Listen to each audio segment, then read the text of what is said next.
Ang kanindot lang yun sa declats kay nani oh. Makadula-dula kag maayo ba. Ngeng ngeng ngeng. Ana lang astig yung kayo siya kay pinabumba-bumba tirada ba. Pinakumot-kumot. Mga ganahan sa mga lalaki good kang naikumot-kumuton ba. La, naka-test drive na punta og sniper oh. Declats na motor. Alright, kaya nagpa-shop na po sa atong X-Max schedule niya karon magpa-change oil niya, CVT cleaning.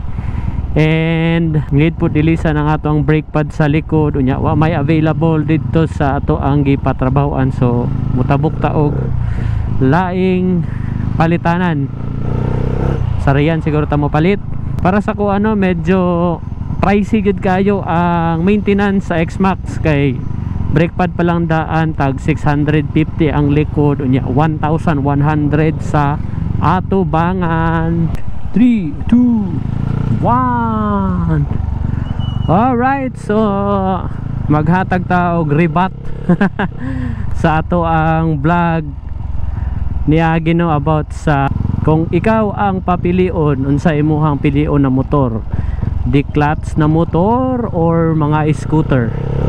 Dagan ta og mga nadawat na mga nag-comment na ay mga seryoso kayog tinubagan.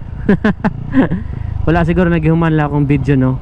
So wala man ko nag-ingon na mas nindot ang scooter. Pag ko nag-mention na mas nindot ang declats or manual.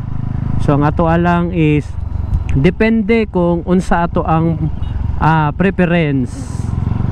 So na may uban na ganahan og scooter, na may uban na ganahan og declats manual.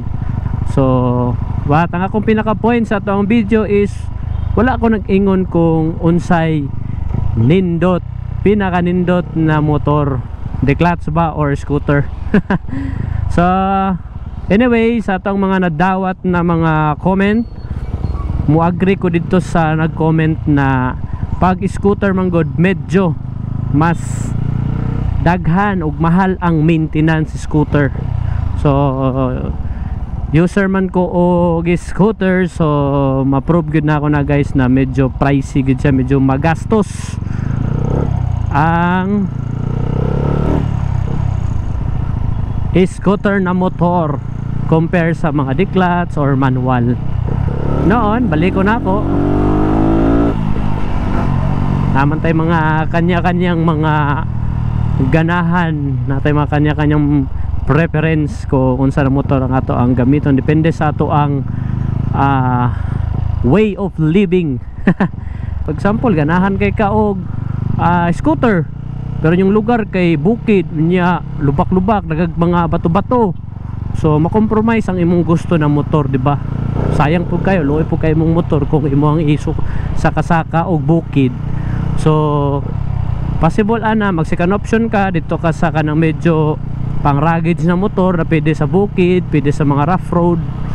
So inana, so bagay-bagay ra na kung unsa ang ato ang style sa ato ang pang adlaw-adlaw na lakaw. So for example, ang imuhang tuyo lang is daily use, long ride, so bagay-bagay lang na siya.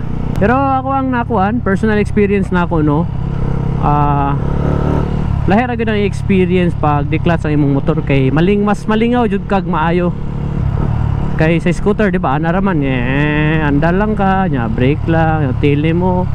Pero limpyo kay mong tail, di gid basta-basta mahugaw kay tago man siya no. Like sa mga declats na motor, for example inani open kay mong tail para sa mga pisik.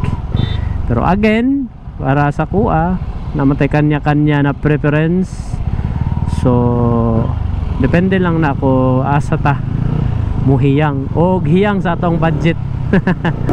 Ang kanindot lang yun sa declats kay nani oh, makadula-dula kag maayo ba. Ngeng ngeng ngeng bomba. Sa nabasa pa na ako na comment no, kanang makaastig mugawas ang imuhang pagkalalaki pag naka declats ka na motor kay ana lang astig yung kayo siya kay pinabumba-bumba tirada ba, pinakumot-kumot. Mga ganahan sa mga lalaki good kang naikumot-kumuton ba.